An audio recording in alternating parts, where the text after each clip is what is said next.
Hello viewers, আসসালামু আলাইকুম।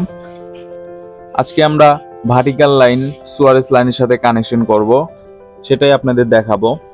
তো প্রথমে আমরা এখানে 45 ডিগ্রির সাথে একটি টি কানেকশন করে নিলাম। এটাই আমাদের মেন সুয়ারেস লাইন, এর সাথে কানেকশন করে নিলাম এবং একটি 6-4 টি লাগাচ্ছি। এখানে আমাদের এখানে সেকেন্ড ফ্লোরে একটি সিঙ্গেল ওয়াশরুম আছে, সেটার জন্য আমরা একটি 6-4 টি এখানে ছেড়ে দিলাম।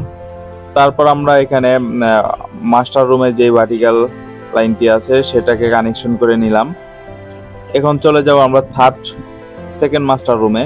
তো এটা হলো আমাদের সেকেন্ড মাস্টার রুমের ময়লার পাইপটি, ভার্টিক্যাল লাইনটি, এবং এটাকে আমরা কানেকশন করে দিব সুয়ারেস লাইনটির সাথে।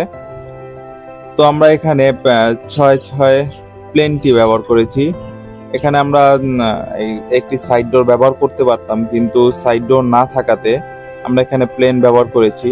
কিন্তু আমরা এখানে অপশন রেখেছি যাতে করে আমাদের কখনো জাম বাজলে আমরা জানি ক্লিন করতে পারি, এর জন্য আমরা এখানে টি ব্যবহার করেছি, ভ্যান ব্যবহার না করে।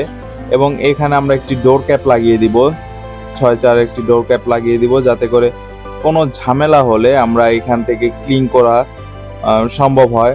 ডোরটি খুলে আমরা পানি মারতে পারি বা চটি মারতে পারি, যাতে করে ময়লাটা ক্লিন হয়ে যায়।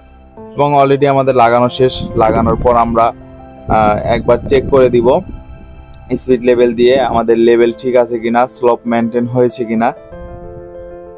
তো আশা করি আমাদের স্লোপ এখানে একদম 100% মেনটেন হয়েছে।